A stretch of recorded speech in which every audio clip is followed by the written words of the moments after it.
fortified city, Kataka. The Kamala is our Dravidian word, Kaluva. Kaluva is by metathesis, became Kavala and Kamala. And Kalanka, of course, very common thing. Kalanka, Kalusha, Kaluka, Kalaka, Kanla Kalaka, see there's a turbidity in your eyes, that something dirt fallen. So you use Kalanka. And Kalapa is actually bringing something together. And Kalapa, and that is something mixed thing, a turbid one. It's also called as Kalapa in the Dravidian. Kalupu and Kalapa means things which are gathered. Okay, a large number of wooden uh, logs, and kali and ambali, the kind of thing that people take as a kind of gruel. And kukura is a kind of short form. Ra is, of course, is a Sanskrit form. Kuku is that one, and it means actually kuka. Okay, the basic form. Kukuru is a kind of noise that is made by the dog. So kuku, and in Dravidian it be actually kuku is the one which entered Sanskrit, and took the suffix ra as a kukura. And kundala means something which is round, like gundra in Telugu, gundani. So in the old Telugu, it was there as with a k, and then it is borrowed into Sanskrit, etc. Kedara means K is actually the basic form is Telugu and also other Dravidian languages. Chenu, che is the root. So that later on the nu is added as a singular suffix, and K was a basic earlier form that is palatalized and available in the Chenu. So Kedara is the green field, and Kayura is actually the shoulder, which is a K. K is Kai and K, Kai mode pu. There still it is available in Telugu as a hand. And Kota, of course, the fort, and the Kokila is available as in Telugu and in the Dravidian language as a Koil, etc. Koila. And Ganda, okay, with a voiced initial consonant, Ganda is available in different senses. One sense is actually the joint and the body, like, in your Manikatu or the Mokalu, the joints. And also Ganda means the hero, the manliness of person. Ganda, etc. That is used in common Telugu. And Garda is the earlier form. Before it was merged in Telugu as Gadda, and Gadde is a kind of seat of power, Gadde or Gadde, anything which is actually used as a short cushion. And Gardabha is, of course, donkey, is available in Telugu as Gadida, but Bha is the final Bha is the Sanskrit suffix. Okay, like it is available in Sanskrit in many number of words, like Kukubha and the Sharabha, Gardabha, Dindibha, etc. kind of thing. The Sanskrit suffix is added on the borrowed words of other languages. And Gucha is like Kuchu in Sanskrit, in Telugu, and Guda is actually a kind of place, living place, an abode. And Chatura is actually the earlier form where the tha intervocalically is not actually voiced one. So in modern Telugu it occurs as Chadu. Chadu is the base for Chadubu, etc. One has to become an intelligent thing, something like that. So earliest borrowing into Sanskrit. And the Chapa is actually the Chapa is an extended bow shape kind of thing. Okay, it's used mostly bow and okay for that particular thing. And Tardu is an earlier form of modern Telugu word Teddu. Tardu is actually because of R, the next consonant the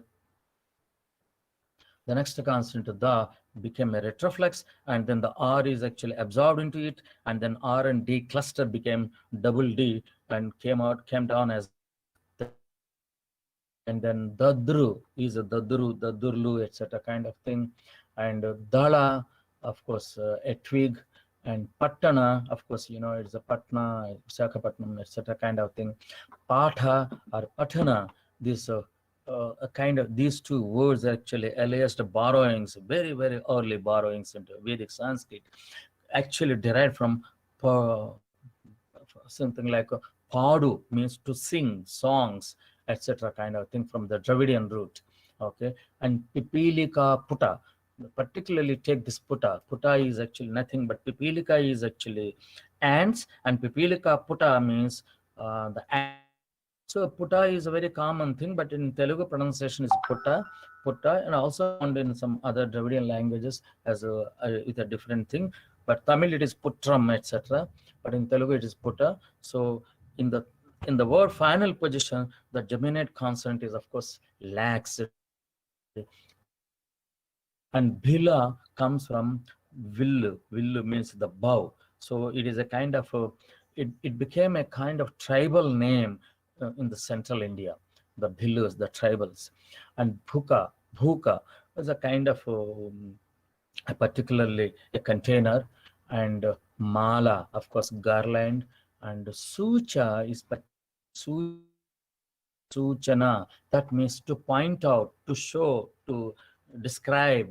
This is as a Sanskrit word, and it is, of course, in Telugu it is a chuchu. Okay, why you consider this as the Dravidian origin? Because it doesn't have an Indo-European etymology.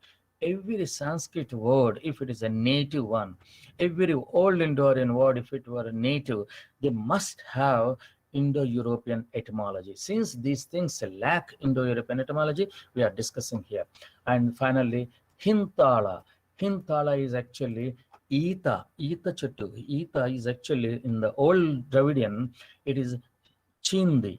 Even in Gondi today, Gondi, Kwanda, Kuyi, Pengu, Manda, and many other South Central and Central Dravidian languages, still it is pronounced as Chindi Maram. Chindi Mara. Mara is actually Mranu.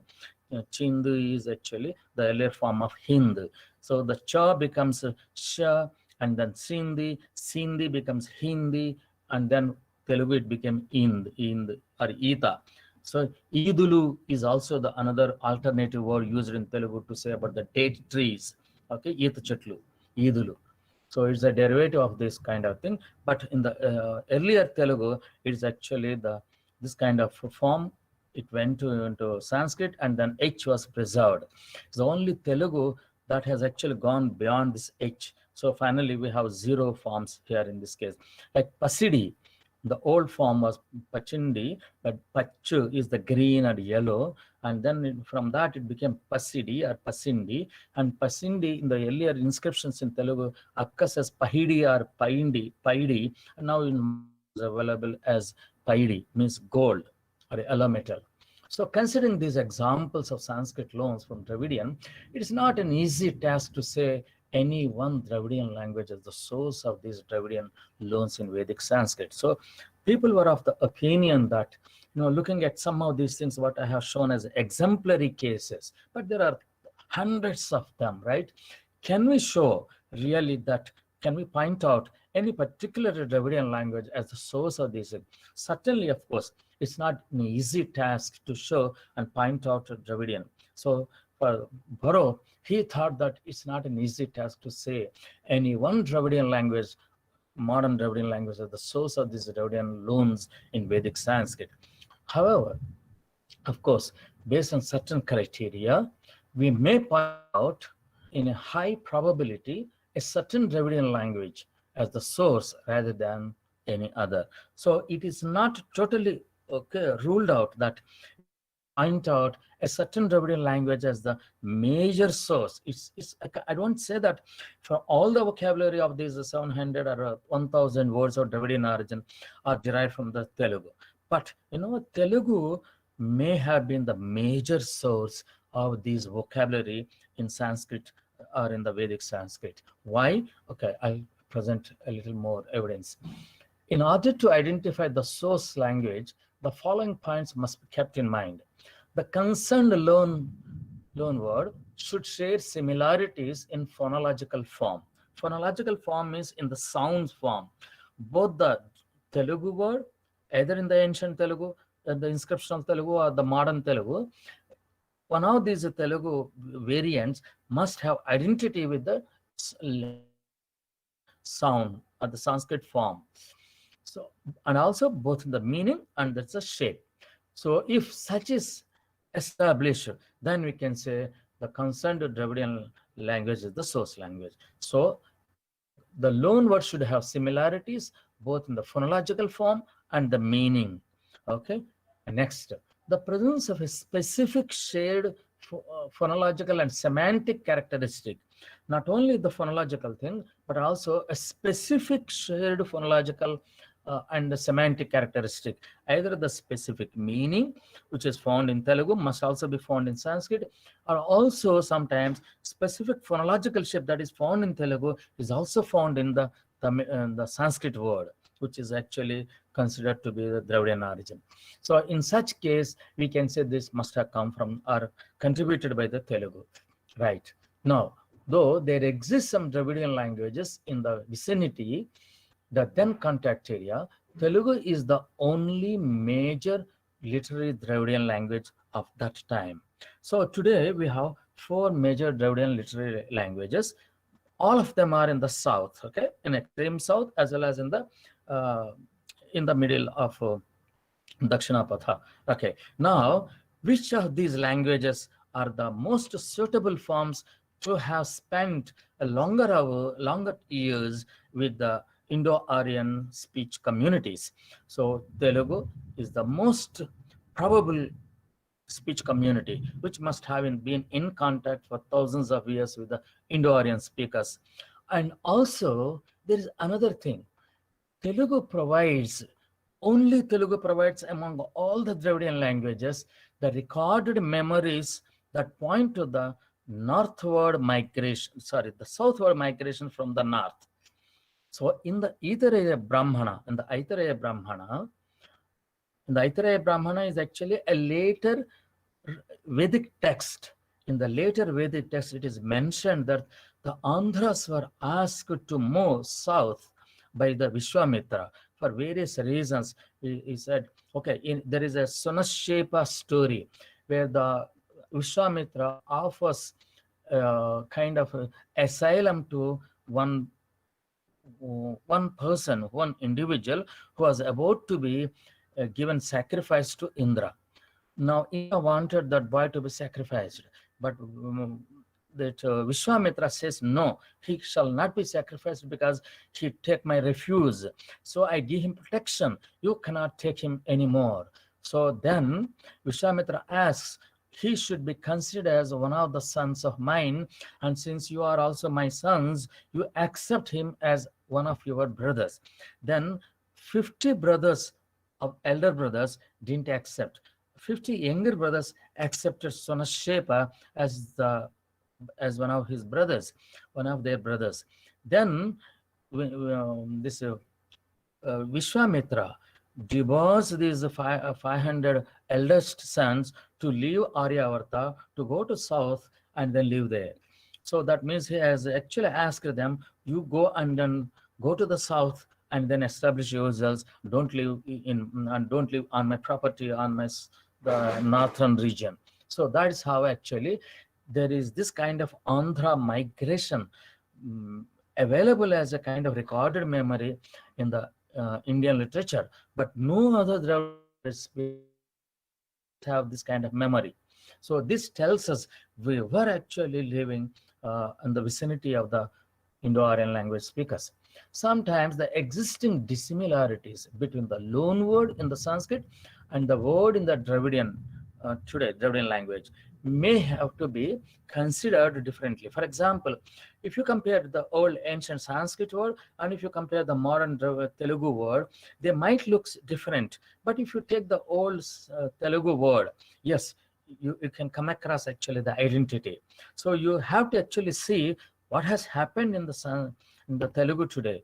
So the Telugu has undergone so many sound changes, various sound changes where certain initial voiceless consonants have become voiced consonants, initial k has become voiced, Kachatatapa have become Gajatatabas, and the laterals have become alveolars, the retroflex and the other kind of alveolars become alveolar consonants, etc., etc. So we have to see what has happened in the ancient Telugu rather than taking the modern Telugu. So if you can actually do all kinds of these things, it emerges that Telugu has been a larger source. I won't say that for everything Telugu is the source, but as a larger source for most of the Vedic and classical Sanskrit loans Okay, so as one can see, Dravidian loans in the Vedic Sanskrit are traceable to Telugu and sometimes to some other Dravidian languages other than the South Dravidian. The word initial voicing was one of the earliest changes that has taken place in the Dravidian. It was spearheaded by Telugu, and then of course it also spread into Kannada. And Kannada is another language where it exhibits word initial voiced consonants. And many other words listed here begin with the voiced consonants, and these are taken as a Dravidian evidence. However, certainly in Tamil, since Tamil does not allow any voiced consonants in the word initial position, Tamil cannot be the source for these Dravidian loans. An alternative explanation of the word listed as Sanskrit based on comparative evidence include as in the following. For example, I quickly go taking from 10 words as exemplary cases. Gardabha. So this is the Sanskrit word, and original Proto-Dravidian is Kaludai. Kaludai the Ra, this Jad with the under dot is actually a lateral pronounced as a palatal consonant. So it's a early, the current Telugu word is Gadida, though it is pronounced as Ra, and of course found in many other Central Dravidian languages like the Gardi, etc., Garad, etc. But of course, Tamil is Kaludai. So Tamil cannot be the source for this one. So it is possibly Gadida. And of course, when it came in contact with the loss of the vowel, central vowel, the first, the I, so it becomes a Ra in Sanskrit. So there is a sound change between the Telugu and the Sanskrit. So it is clearly, and also the voiced consonants in the initial position, G, whereas in the Proto-Dravidian it is Ka. So only Telugu and the Central Dravidian languages have the voiced consonant initial. Whereas Kolami, Naiki, Pajji, Gondi, etc., these languages, Kuvi, are tribal minor languages. They have never came in contact with the Indo-Aryan speeches in the ancient period. So it is certainly from the Dravidian, the Telugu source, which made a contribution to the Sanskrit. And the second one, of course, Danda is a stick or a club in the Sanskrit, and also Dordanda is also in the Dordanda is actually the two shoulders of that kind found in Sanskrit, and is found in Telugu as a Danda Cheyi, is the upper arm, and found in, of course, Kolami and Naik and tribal languages, also Pajji and Danda, etc. And now, of course, it doesn't have a voiced initial in the many Dravidian languages. Actually, in the South Dravidian languages, it occurs as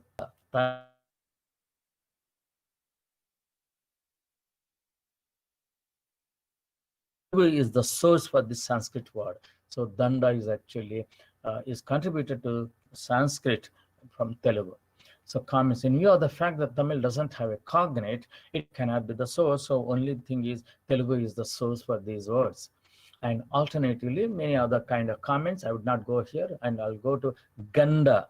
Ganda is the joint of a plant or joints of the body, and also other kind of things are masculinity or the hero senses it is used.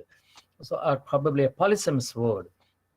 And now it's found in Telugu as a Gantu, and also another word as a Ganda, Gandara Ganda, or Mururayara Ganda. So it is available in the Telugu and also in Kannada. So the voiced initial in Sanskrit as well as in Telugu indicates that this word must have come from the Dravidian, the Telugu, or from Kannada at the source. And Sanskrit Dravida and Dravida, is it a Sanskrit word? No, it is not a Sanskrit word. Actually, it is the development of the Tamil. But how can Tamil develop into Dravida or Dravida? So it is only possible through the Telugu, because the Telugus were the northern, the northern people, the community who lives on the northern borders of the Tamil speakers. And the Tamil, when they say that these are the Tamil speakers, the Tamil becomes Kannada. It cannot happen in any other Dravidian language or in the Indo-Aryan languages itself, because the initial voiceless consonant the can become the in a certain context when the second syllable has ma. So when the second syllable has ma, like r, l, n, ma, va, ya, ja, the initial kachatatapa can become gajadadaba. So what happens? The tamija becomes the mija, and then this is how the rule operates. The becomes the word initial position, and it is followed by a sonorant in the second syllable. And next what happens? Word medially, ra, the proto-Dravidian ra, becomes ra in Telugu. Only in Telugu it happens, nowhere else in the world, between two vowels, right? So it becomes damida. And then this ma, the intervocalic ma, alternates with the va. So there is a damida, and also it can become davida. So there are two words now, alternate words, damida and davida. So mava variation, of course, is common in Kannada also to certain extent in certain dialects of Malaya, Tamil. So, but this particular thing is also available in Telugu. So davida and damida, the variation is available. The change damida and davida. Then this word actually by then enters into Pali and Prakrits, and then Pali and Prakrits are actually particularly in the Andhra area in the during the later after the Shatavahanas. It is available in Sanskrit in the inscriptional attestation in the Andhra Pradesh.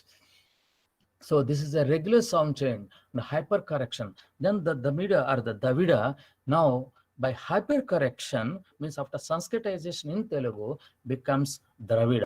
What does it mean? During that time, in the 7th and 9th centuries, there are many cases where there is a kind of epical displacement has happened in Telugu.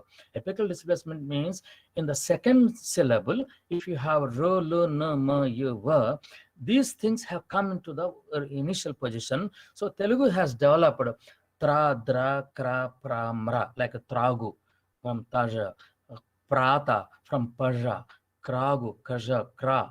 And these things, this clusters developed in Telugu in the 7th and 9th centuries. And then onwards, these clusters are declusterized, becoming kagu, tagu, rayu, becoming rayu, etc., etc. So declusterization has resulted in hypercorrection. So where there is no such ra, it has reintroduced r's. So davida and damida has become dravida and dramida. So this is actually by hypercorrection, it has Sanskritized and then entered into Sanskrit literature. So this is how actually the Dravida was actually derived from the Telugu, but in the Telugu pronunciation of Tamil. And next, the other word, dadru, is flurry. That means you get a kind of convulsions, okay, ups and downs, actually, the kind of things, the flurry, etc., are alarmed or perplexed in another sense, in the okay, in another sense, tataring, tatara, etc., in other Dravidian languages, tataram in tremulousness, quivering, overhastness, flurry in Tamil, etc. are there. But only in Telugu we have the initial word, right? So that means the Sanskrit dadru is found from Telugu, is derived from Telugu, etc. So next, pinda, right? Pinda actually it comes from the base root in Proto-Dravidian piri, and then piri plus a non-forming suffix inda, pirinda, becomes pinda or pindu. Okay, so this is the root, and pindi is also means oil cake, etc. So this is the base that has gone into the Sanskrit. Okay, and of course other thing, kunda, okay, like kundu, kuju, actually a cistern, fire pit, Yajna okay, as you pronounce in Telugu. And of course kundam, I'll not spend more time on this, and then I'll go to Eda. Eda in Sanskrit means a kind of sheep or a goat, right? A Vedic. And Yadu was the Proto-Dravidian form. Every Yadu remains as Adu, etc. in Kannada, Malayalam, and Telugu, etc. Kannada, Malayalam, and Tamil, etc. It is Adu. But only in Telugu, it is Edu. And also, of course, Central Dravidian, South Central Dravidian, like sister languages, immediate sister languages of Telugu, like AD, and Malto, AD, Brahu, Hate. But only in Telugu, it is Adika or Ati, eta. Sometimes it's oblique form. Aupavibhaktika form is eta. Eta manso in that case. Okay, in the mutton. Okay, there's Ada. So Sanskrit form is certainly a borrowing from the Telugu. So, and I'll quickly go to the ending towards Kala. Kala is actually threshing floor, like Kallam in Telugu, Kallam or Kallam, etc. And of course, in South Dravidian still preserves a law, but in Telugu, of course, two uses are there, either with the retroflex or without retroflex. Both are there. So Sanskrit has the source from Telugu. And of course, it is hyper corrected in Sanskrit. And Phala, of course, another one, Parja. So maybe an early borrowing. Pajandu became actually Pandu in Telugu. Of course, Param must have become Sanskrit Phala, etc. And Kura is actually Kurusu is the old Dravidian, Proto-Dravidian from Kuruchu, etc. And found in Telugu in various ways, Gorija, Gorise, Korije, and Gorije, etc. So also found in Kannada, Tamil, Kuruchai, Korachu, Gorusu, etc. in different sources. So finally, I'm just closing towards the end. Okay. Now, strictly speaking, is the Dravidian a Sanskrit word? No, no. It is actually, I have shown that this must have actually is the development in Telugu that entered into the Sanskrit literature a little later. Okay. So, and I have shown that how it has become actually. It spread from Telugu to Pali and Prakrit, and then into Sanskrit, and then, of course, into Sanskrit literature, and then reborrowed into all the languages of the South India. And of course, okay, Francis Ellis White initially is tried to establish a Dravidian family. It is a Dravidian, but rather later on, Caldwell, he is the one who has actually first used the term Dravidian. He thought that the Dravidian is a common term which can be used to all the Dravidian languages and also the Dravidian cultural entities. Whereas the other thing, the Tamil, etc., Tamil, the base root is, of course, only an indicator of the Tamil language and the Tamil culture. So there are two distinct things. That's why our Caldwell has actually chosen the languages, of course. Yeah, the same thing that I have already said. So I will just go to the end. I will not discuss any more of these things. Discuss this at the level of Damida and David. Okay, this word has as inscriptions of Prakrit into Sinhala and also the northern and western India in different places. And of course, I close it here. And there are, of course, references. And the Sjöberg, the Dravidian languages and culture, Barrow, who has actually published papers in 1945, 46, 47 about the Dravidian loans in Sanskrit. And of course, Mallory, Adams, etc. is actually the Oxford Introduction to Proto-Indo-Europe, and this has become one of the sources for me now. And Sjöberg's book, Dravidian Languages and Culture, which is actually published by Dravidian University, is also one of the sources for my study. Thank you very much. Yes. Yeah.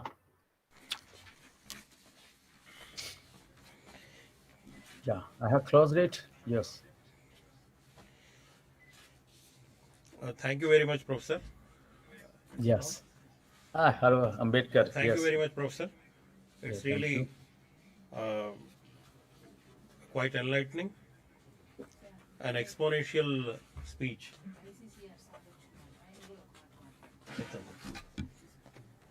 An exponential speech about the loanwords of Indo-Aryan origin, which have come into the Dravidian system. Really, we are highly grateful to you, sir, on this festive occasion to listen to your lecture, which has been helpful to all of us, and especially the students of linguistics and Dravidian languages. Now, those who are carrying out their research studies and also pursuing different levels of studies like undergraduate and postgraduate programs. Now, it's time to have, now in this august occasion, as has been pleased by our Honorable Vice Chancellor, we have a historic moment now, in which a small function is organized to give away the degrees and certificates to international students. Now, in this context, I request Professor C.H.A. Rajendra Prasad Garu, the coordinator of International Desk, Dravidian University, to speak for a while on this occasion. Please, sir. Welcome.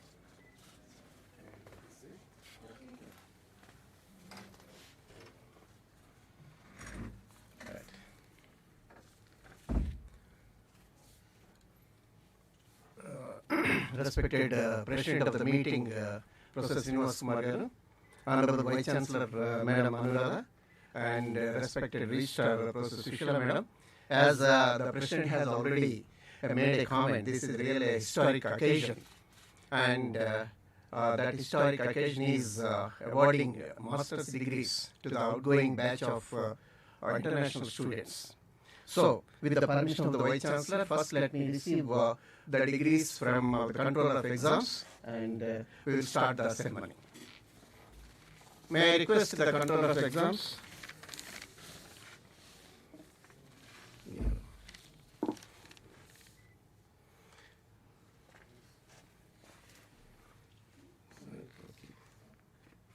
Right, thank you. In all modesty, I would say that I stand before you as the coordinator of international students of the university with a sense of pride and accomplishment to the conduct of passing out ceremony of the international students of the Dravidian University with the kind consent of the university administration. It may be clarified here, the students have applied for in advance receipt of their master's degrees because they are leaving the university shortly to their respective countries. The Dravidian University, with a view to taking part in its role of contributing to the cause of higher education at global level, admitted international students during the academic years 2018-20. In fact, ever since, there have been many inquiries seeking admissions in the Dravidian University because of its unique Dravidian focus and the beautiful physical and ambience strengthened by material and academic resources of the university. The 23rd Foundation Day of the Dravidian University crosses a new milestone in its saga as the first batch of international students are presently passing out in their academic pursuit in a colorful manner. This achievement stands as a testimony to the coming of age of the Dravidian University.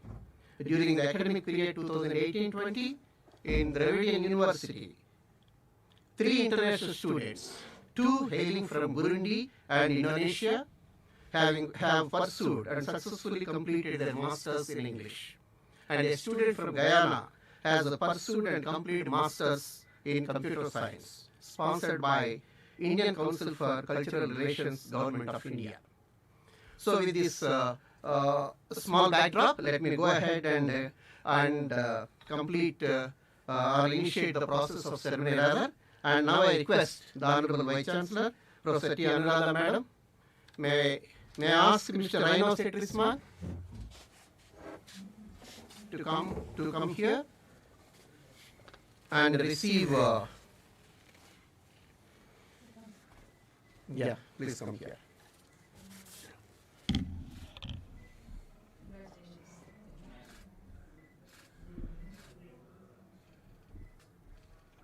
And he has passed his MA English with first class with distinction.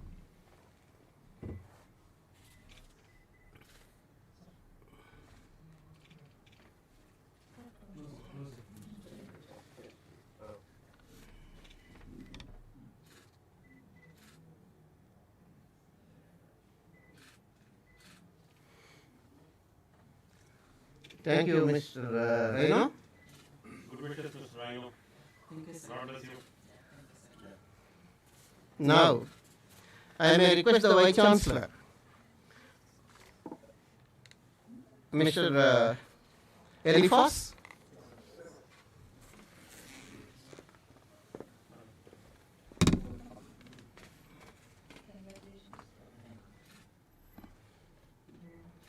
Mr. Eliphas has graduated in his Masters of MA English with a first class and a distinction pass. He is a Burundian national.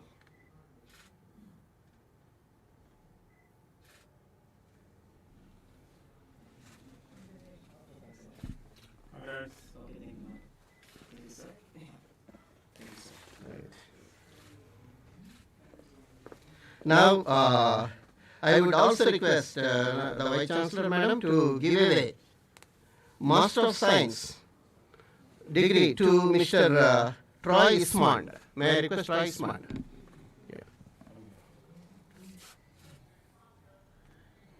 And he is present here with his daughter.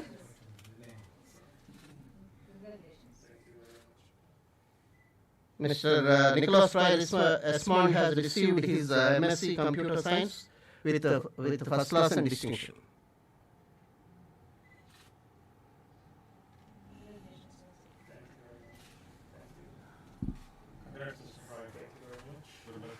Right.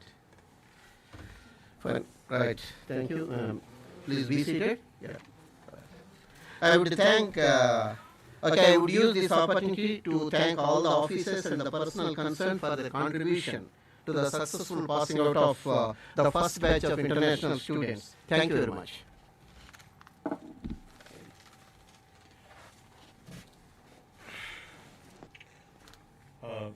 Thank you, Professor Rajendra Prasad garu, for having successfully coordinated the studies of international students, and we foresee many more such students to come and study in Dravidian University, by which the Dravidian University will become a global institution. Now, with this, with the permission of the Honorable Vice Chancellor and University Administration, we proceed towards the conclusion of the 23rd Foundation Day celebrations online. Now it's time for vote of thanks for all the members who have participated to make this event a successful one. Now I request Professor G.L. Narayanappa garu, Dean, School of Commerce and Management, to propose the vote of thanks. Please, sir.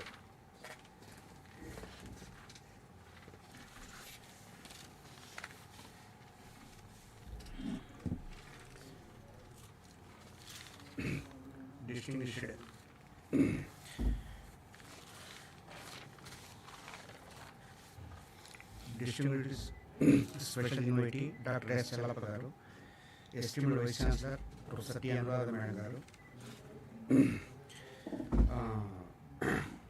for his special speaker on the Foundation Day celebrations, Professor Uma Mahaswara garu, Honorable Registrar Professor N. Shushila Madam, respected Dean Academic Affairs and my beloved brother Professor G. Srinivas Kumar, Coordinator International Desk Professor Rajendra Prasad.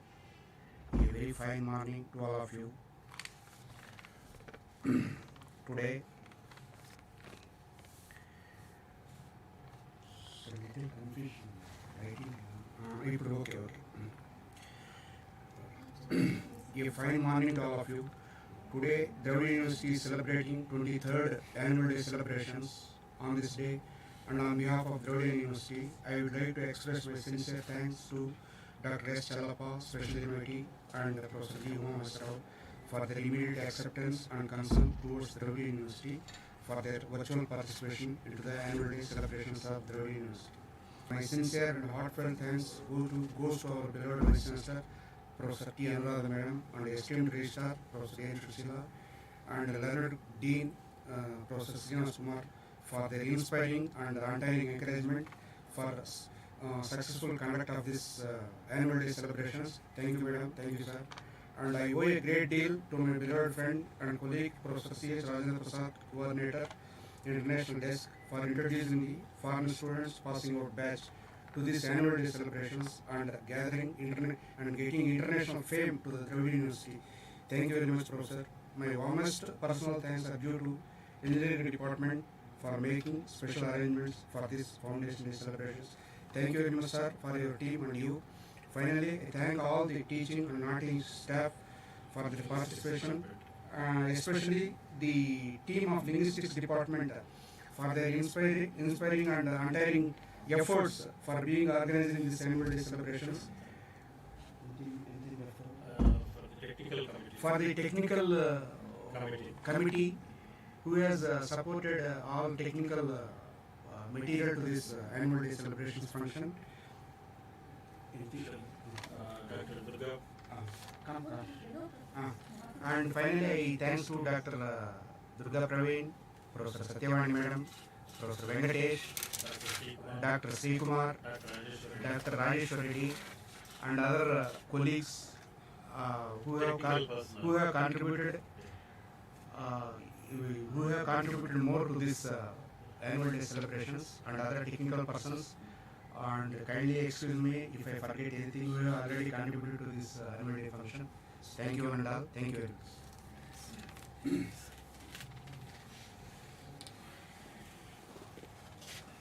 No, thank you, sir. Now we thank everybody by name for making this program a grand success, the virtual program. Now this time, again, it's a historic occasion, so it's quite delightful time for all of us at Dravidian University to join online with the world. Now we stand for the national anthem.